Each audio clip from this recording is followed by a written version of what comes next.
Thinking about upgrading your Z Fold 6? Well, Samsung's made some of the biggest changes we've seen in years, but they've also left a few surprises for the next one. Here's every difference you'll notice with the Fold 7. Let's start with the design. For the first time in years, the Z Fold 7 actually looks different from the older Folds, and there are 4 big design changes you'll see right away. First, the Fold 7 is super thin. Not just thinner than the Fold 6, but thinner than most foldable phones out there. When it's open, it's just 3.9 millimeters thick. That's 1.7 millimeters thinner than the Fold 6. And when you fold it, it's only 8.9 millimeters, which is 3.2 millimeters thinner than the Fold 6. To give you some perspective, if you compare this to the original Fold from 2019, it's nearly half as thick. Pretty wild, right? And here's something even crazier. For the first time, the Fold 7 is not only lighter than the Fold 6, it's even lighter than the Galaxy S25 Ultra. That's impressive considering the S25 Ultra doesn't even fold into a tablet. Speaking of size, that brings me to the second big change. The Fold 7 looks noticeably bigger when you put it side by side with the Fold 6.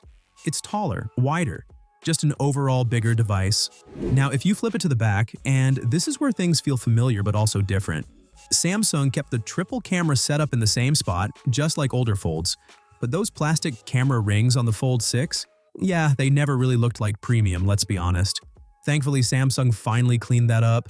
The Fold 7 has a much sleeker, more high-end camera design now. But here's the catch, that new camera bump is thick, like thicker than the phone itself.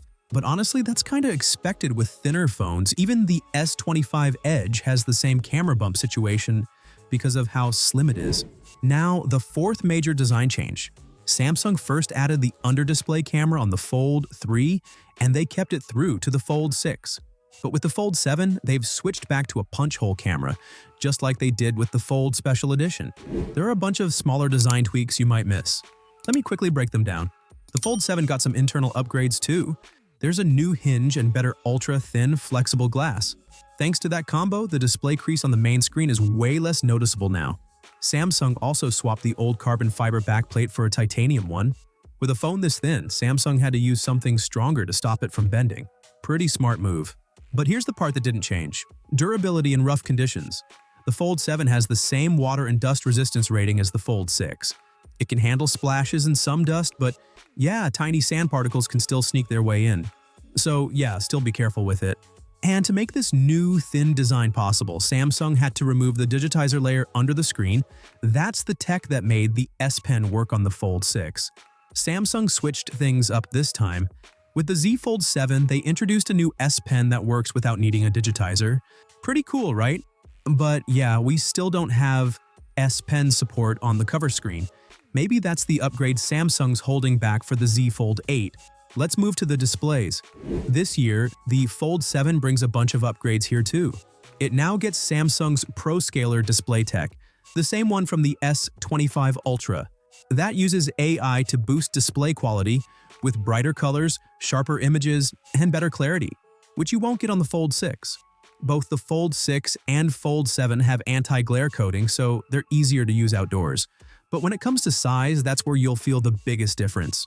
Over the years, Samsung's been making the cover screen more usable, but honestly, it never felt like using a normal phone. The Fold 6 had a tall, narrow screen, good for one-handed use, but kinda awkward if you're used to regular phones. With the Fold 7, both displays are bigger, wider, taller, just more usable overall. The cover screen is now 6.5 inches, up from 6.3 on the Fold 6. And when you unfold it, you get a massive 8-inch main display, compared to 7.6 inches before. Plus, the bezels are smaller now, so the screen-to-body ratio is better than the Fold 6. Alright, let's get into the cameras. Samsung kind of ignored foldable cameras for the past few years. If you've got the Fold 6, it's basically using the same camera setup from the 2-generation-old Z Fold 4 with no real change. But finally, Samsung listened. At least for the main camera, they upgraded it from a 50 megapixel to a massive 200 megapixel sensor, same one as the S25 Ultra and S25 Edge. This is the first time a Samsung foldable gets flagship-level cameras like the Ultras. Bigger cameras need more space, that's why there's that huge camera bump on the back. The rest of the cameras are the same as the Fold 6, basically, same as the Fold 4.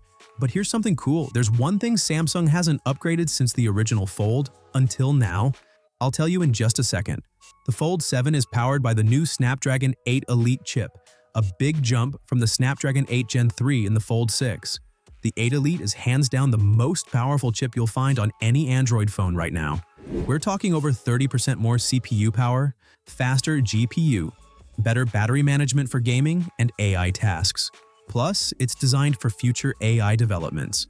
However, it has some downsides, one of which it runs hotter than the 8 Gen 3. But Samsung handled that by adding a bigger vapor cooling chamber, even though the phone is thinner. So your phone stays cool and performance stays smooth.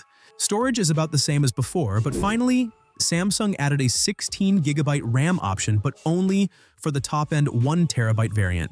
Honestly, that extra RAM is a smart move with all the multitasking and AI features coming. Funny enough, that's the one thing Samsung never upgraded since the original Fold. Even with all these changes, the battery is still 4,400 mAh, same as the Fold 3. And the charging speeds also tell a similar story. But to be fair, Samsung's new One UI 8 software is better optimized for battery life. And the Snapdragon 8 Elite helps too. So you'll probably get similar battery life to the Fold 6, even with the bigger screens. But let's be real, 25-watt charging in 2025 feels kind of lazy from Samsung. So yeah, those are all the big changes with the Z Fold 7. Honestly, this is the biggest upgrade we've seen in the Fold series in 4 or 5 years. Which one's your favorite upgrade? Let me know in the comments. If you're still watching, hit that like button, it really helps. This is Techtics, and I'll catch you in the next one.